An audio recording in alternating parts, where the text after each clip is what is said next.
საქართველოში პირველ კლასელთა საყოველთაო რეგისტრაცია დაიწყო და 17 ივნისის ჩათვლით გაგრძელდება.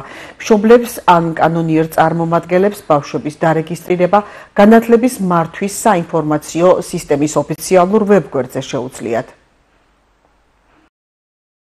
დაიწყო საყოველთაო ეტაპი პირველკლასელების რეგისტრაცია 22 მაისიდან 17 ივნისის ჩათვლით გასტანს. რეგისტრაცია ხორციელდება განათლების მართვის საინფორმაციო სისტემის ვებგვერდზე.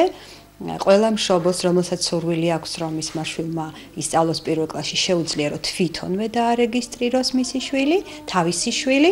რაც შეეხება დოკუმენტების წარდგენას, დაიწყება 18 ივნისიდან, რომელიც გასწანს 22 ივნისამდე და სკოლაში უნდა წარადგინოს შემდეგი დოკუმენტები.